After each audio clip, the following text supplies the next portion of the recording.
साथियों सलाम नमस्ते सत श्री अकाल जय भीम जोहार। साथियों एकमात्र विधायक है जेल कैंप के, पार्टी के सुप्रीमो भी हैं टाइगर जयराम कुमार महतो, डुमरी से विधायक है। और अब पॉलिटिकल कॉरिडोर में चर्चा चल रही है दोस्तों कि एक और विधायक जो है मिलने जा रहा है जेल कैंप को,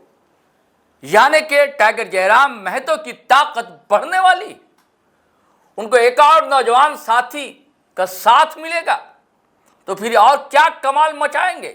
क्या धमाल मचेगा फिर विधानसभा में। ऐसी बातें क्यों कही जा रही है दोस्तों? कहा जा रहा है कि बहुत जल्द एक विधानसभा उपचुनाव होने जा रहा है और उसके बाद उस जगह पर उनकी पार्टी की एक महिला नेत्री बहुत वोकल है, बहुत बोलती हैं, हालांकि कई हैं, कतार है वहां पर, एक से बढ़कर एक नेत्री है वहां बोलने वाली कई विधानसभा में, तो उनको साथ मिलेगा। हालांकि जीत तब भी तय थी, लेकिन कहते हैं उनके लोग कि तब टाइगर जयराम महतो अकेले थे, कहां कहां दौड़ते। आप देखिए ना, आज भी जनता दरबार कहां कहां लगाते हैं। है डुमरी के विधायक चले आते हैं धनबाद में भी, तो चाची में भी उनका जनता दरबार लग जाता है, तो कभी बगोदर चले जाते हैं, कभी बरही चले जाते हैं,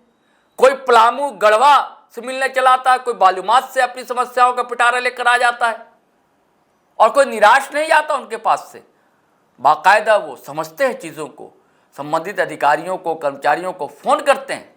और समस्याओं का निदान भी होता है, हल भी होता है। यही कारण है कि सारे लोगों की आस जो है टाइगर जयराम महतो पर टिकी रहती। और आप देख रहे उनके रिश्ते भी, चाहे सत्ता पक्ष हो चाहे विपक्ष हो, हर नेता से, हर एमएलए से, हर मंत्री से ठीक ठाक उनके संबंध हैं,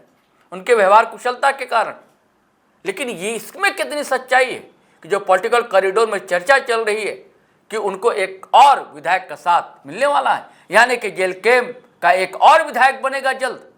क्यों शैलेंद्र जी, क्या ये कहानी चल रही है ये पॉलिटिकल कॉरिडोर में, क्यों ऐसा कहा जा रहा है? बहुत बड़ा राजनीतिक परिवर्तन झारखंड में जल्द ही आने वाला है जी। निश्चित रूप से जो आपने कही बातें, जो जेल कैंप को एक और विधायक मिलने जा रहा जी, 100% ये बात सच है जी। क्योंकि जिस तरीके से जी डुमरी के आसपास का इलाका हो, चाहे धनबाद के आसपास का, बोकारो के आसपास का इलाका हो, जिस तरह से जयराम महतो की लोकप्रियता बढ़ी है, जिस तरह से लोगों ने उनको हाथों हाथ लिया है, जैसा आपने कहा जो समस्याओं को लेकर लोग उनके पास पहुंचते हैं, वो जनता दरबार लगाने के लिए या लोगों से मिलने के लिए चीज़ों उन तक पहुंच रहे हैं, तो निश्चित रूप से आने वाले दिनों में झारखंड में जिसकी सबसे बड़ी चर्चा है, यदि वहां पर उपचुनाव होता है तो निश्चित रूप से जेएल कैंप सबसे ऊपर, सबसे मजबूत स्थिति में होगा जो उसके उम्मीदवार को बढ़त मिलती है। ये किस विधानसभा की बात की जा रही है, क्यों की जा रही है? यह चर्चा आप सभी जानते हैं, हमारे दर्शक भी जानते हैं, जो बोकारो विधानसभा क्षेत्र से जहां की विधायक हैं श्वेता सिंह, कांग्रेस के खिलाफ, जी कांग्रेस की, उनके खिलाफ गंभीर आरोप है। गंभीर आरोप वहां से पूर्व विधायक और वर्तमान में भाजपा के वरिष्ठ नेता विरंची नारायण ने लगाए हैं और इस संबंध में उन्होंने, कहते हैं, जो सबूतों का या तथ्यों का बड़ा पिटारा या बड़ा पुलिंदा पोथा जिसको कहते हैं ना, वो उन्होंने चुनाव आयोग को सौंपा है, वो उन्होंने राज्यपाल को सौंपा है और लगातार, सिर्फ एक बार नहीं है, कई बार उन्होंने मुलाकात करके बोकारो के एसडीएम, जो चास की एसडीएम, जो बोकारो विधानसभा के निर्वाची पदाधिकारी भी हैं, उनके सामने तक उन्होंने इन तमाम सबूतों को रखा है, जिसके आधार पर यह कहा जा रहा है जो श्वेता सिंह की विधायकी जानी तय है और वहां पर उपचुनाव होगा। एक ये चुनाव आयोग से भी मिले ना अभी आकर, के रवि कुमार से मिले, के रवि कुमार से आके दो बार मिले, दो दिन पहले भी मिले, पहले भी मिले, पिछले महीने भी उनकी मुलाकात हुई थी और उस समय भी उन्होंने तथ्यों को रखा था, जो कैसे श्वेता सिंह के पास 4 वोटर आइडेंटिटी कार्ड है, 2 पैन कार्ड है, 2 सरकारी आवास, जो बीएसएल और एचपीसीएल, उनके सरकारी आवास पे लगभग 97-98 हज़ार का बकाया। अब जो फिर दूसरी बार जो अब अभी कुछ दिन पहले जब चुनाव आयोग के पास मिलने गए या राज्यपाल से मिले, तो उस दौरान उन्होंने कहा, जो बोकारो विधायक श्वेता सिंह ने अपने चुनावी हलफनामे में अपने द्वारा लिए गए 2 ऋण की चर्चा नहीं की है। एक उन्होंने पर्सनल लोन लिया था और एक ऑटो लोन लिया था। पर्सनल लोन लगभग 79,000 के आसपास का और 28 लाख का ऑटो लोन है, उसकी चर्चा उन्होंने नहीं की है। इसके अलावा जो बोकारो विधायक श्वेता सिंह के पति हैं संग्राम सिंह जी, उनके द्वारा लिए गए ऋण की भी चर्चा उन्होंने नहीं की है। तो ये जो तमाम नए तथ्य दिए जा रहे हैं, तमाम नए सबूत दिए जा रहे हैं, उसके आधार पर तो निश्चित रूप से तय है जो विधायक बोकारो के विधायक श्वेता सिंह की विधायकी जाएगी, क्योंकि इस संबंध में चुनाव आयोग ने पहले भी एक रिपोर्ट भेज चुका है। अब फटकार लगाई है कि तथ्य छुपाया आपने। तथ्य भी छुपाया, और ये पीपल्स ऑफ रिप्रेजेंटेशन एक्ट 1951 का स्पष्ट उल्लंघन है। उसका हवाला भी उन्होंने दिया है विरंची नारायण ने। तो निश्चित रूप से जो स्थितियां बन रही हैं, तो वहां पर उपचुनाव होना तय है, और उस उपचुनाव में बीजेपी को बढ़त मिलेगी या नहीं मिलेगी ये नहीं कह सकते जी, या फिर कांग्रेस कितनी मजबूत स्थिति में रहेगी ये भी नहीं कहा जा सकता। लेकिन JLKM टाइगर जयराम महतो और उनकी पार्टी, उनके नेता, जो पिछली बार विधानसभा चुनाव की बात यदि आप कहें तो जो उम्मीदवार थे वो बहुत मजबूत स्थिति में रहेंगे। आपको पता ही होगा जो किस तरीके से पिछले विधानसभा चुनाव में JLKM की जो उम्मीदवार थी, एक लेडी थी, मुझे सरोज कुमारी, हाँ, उन्होंने पहली बार चुनाव मैदान में थी और लगभग 40,000 वोट उनको मिले थे। तीसरे स्थान पे वो रही थी, जबकि हार जीत का विरंची नारायण और श्वेता 7,000 का सिर्फ 7,000 वोट का अंतर था। यदि वो उनकी मौजूदगी नहीं रहती तो निश्चित रूप से विरंची नारायण फिर से जीत। और अब देखिए इधर हम लोगों ने जो श्वेता सिंह पर वीडियो किए लगातार विरंची नारायण के सारे प्रकरण को लेकर,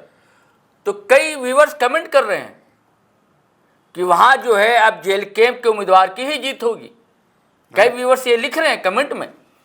कि उस समय क्या है कि हमारे टाइगर जयराम महतो को 80-81 विधानसभा देखना था, समय मिलता नहीं था, तो समय पूरा दे नहीं पाए बोकारो में। और अभी अगर उपचुनाव वहाँ होता, मान लीजिए इनकी विधायकी चली जाती है, तो एक विधानसभा में पूरा समय देना होगा, और टाइगर जयराम महतो उनकी पूरी टीम ताकत लगा देगी। निश्चित रूप से देखिए इस बार टाइगर जयराम महतो की स्थिति काफी मजबूत है जी, क्योंकि उनकी छवि में बहुत बदलाव आया है, उनकी आक्रामकता में बहुत बदलाव आया है, उनकी भाषण शैली में काफी बदलाव आया है, उनमें लोगों का भरोसा काफी बढ़ा है, उनकी बातों पे, उनके कार्यशैली को लेकर के भी लोगों में काफी स्वीकार्यता। जैसा आप सभी जानते हो, उसी बोकारो में, जिस जगह की हम लोग चर्चा कर रहे हैं, बोकारो में ही कैसे वो रात के 1:30 बजे नक्सल प्रभावित क्षेत्र में घटना होती है, हत्या की घटना होती है, और वो पहुंच जाते हैं, जबकि पुलिस वाले उनको कहते हैं जो आप मत जाइए, वो नक्सल प्रभावित इलाका, और रात में हम नहीं आ सकते। तो जो भरोसा उन्होंने लोगों के बीच में बनाया, उसका फायदा तो निश्चित रूप से उनको इस विधानसभा उपचुनाव में मिलेगा। कई मकान तोड़ा जाता तो बगोदर पहुंच जाते हैं। निश्चित रूप से देखिए उनकी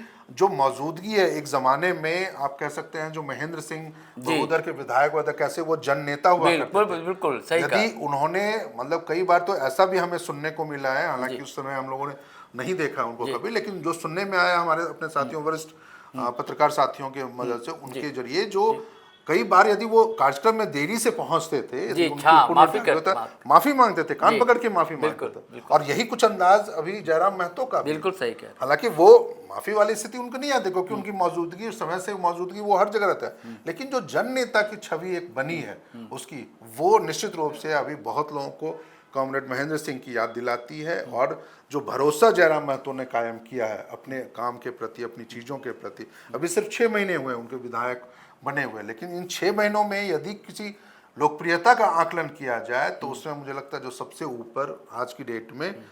जयराम महतो हैं, और यही उनका फायदा बोकारो उपचुनाव में उनको निश्चित रूप से मिलेगा। और ये आप तय मान लीजिए, आज हमारे दर्शक कह रहे हैं जो बोकारो से एक और JLKM को विधायक मिलने आ रहा है, और हम भी ये कह रहे हैं जो अगले विधानसभा उपचुनाव में JLKM को एक और विधायक मिलेगा, और दमदार मौजूदगी जो है उस विधानसभा चुनाव में, उपचुनाव में टाइगर जयराम महतो की। अभी देखिए ना, राज्यपाल से भी मिले हैं विरंची नारायण की जो टीम मिली है, उसमें कई नेता थे। जो चर्चित पलामू के नेता हैं, भाजपा नेता, जो विधायक अब नहीं रहे, भवनाथपुर से थे, भानु प्रताप शाही, वो भी थे, और वो भी थे, हाँ आदित्य साहू वो भी थे मिले। और इन्होंने कहा है कि बेनिफिट ऑफ, क्या बोलते हैं उसको, लाभ लेना, पद पर रहते हुए लाभ लेना 2-2 क्वार्टर का, और ये आधार बनता है। रिक्वेस्ट किया गया है राज्यपाल से कि ये विधायक जो है अपने पद पर नहीं रह सकती, तो ये तो तय लग रहा है, यानी कि ये तो जाना ही है। निश्चित रूप देखिए, वैसे तय ही नहीं है जी, 99% तय है जो उनकी विधायकी जाएगी जी। कितना दिन और बचा हुआ है ये सिर्फ एक देखने की बात है। हालांकि दर्शक भी जान रहे हैं, और हम सभी पे फिर से मैं अपने कुछ दर्शकों को बता दूं, जो 16 जून को बोकारो की विधायक श्वेता सिंह अपनी तरफ से जो उनका अपना पक्ष है, हाँ, रखेंगे, वो चास एसडीएम के समक्ष रखेंगी, क्योंकि चास एसडीएम ने उनको पूर्व में नोटिस जारी किया था और ये चीजें उन्हें 3 जून को करना था, लेकिन उन्होंने समय की मांग की और उन्होंने अब कहा है जो 16 जून को हम रखेंगे। तो वैसे उसके बाद ही ये सामने निकल पाएगा जो कितने दिन और उनके जवाब से कितना संतुष्ट होता है जिला निर्वाचन पदाधिकारी, कितने संतुष्ट होते हैं निर्वाचन पदाधिकारी, कितने संतुष्ट और निर्वाचन आयोग कितना संतुष्ट होता है। लेकिन जो आरोप उनके खिलाफ है, जो तथ्य उन्होंने छुपाए हैं, देखिए उसी मामले से मैं सिर्फ जोड़ना चाहूंगा, इसी तरीके के मामला जो है वो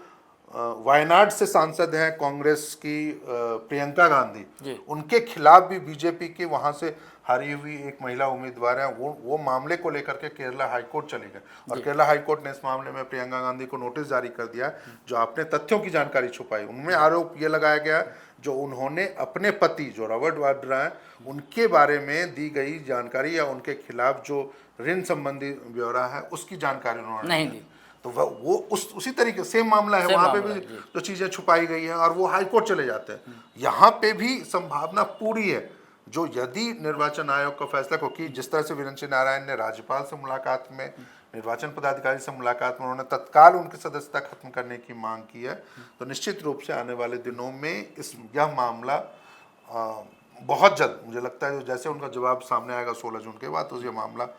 उस मामले का पटाक्षेप होगा और शायद, क्योंकि बहुत ज़्यादा इसमें तकनीकी पहलू नहीं है जिसके आधार पर यह मामला लंबा खिंच सकता है, क्योंकि तथ्य छुपाए गए हैं, स्पष्ट तौर पर सार्वजनिक मंच पे वो तथ्य हैं, आप कह सकते हैं जो पब्लिक डोमेन में वो सारे तथ्य हैं। तो ऐसे में बहुत विकल्प श्वेता सिंह के पास अपनी विधायकी को बचाने को लेकर के नहीं है। तो साथियों देखिए, हमारे व्यूअर्स भी लगातार कमेंट कर रहे थे और बात जो है बोकारो की ही, और दरअसल देखिए जो कुर्मी महतो वोट है बोकारो में निर्णायक भूमिका में है और दिगर ओबीसी के वोटर्स भी वहाँ पर हैं। ये खुद जो है विरंची नारायण जो भाजपा से विधायक रहे थे, पिछले टर्म में विधायक थे और इस बार 7,000 मतों से हारे श्वेता सिंह से, ये खुद ओबीसी वर्ग से आते हैं, वैश्य समाज से आते हैं, लेकिन महतो वोट जो है निर्णायक भूमिका में है। और हमारे व्यूअर्स ने कमेंट भी किया है और हम लोग भी जानते हैं साथियों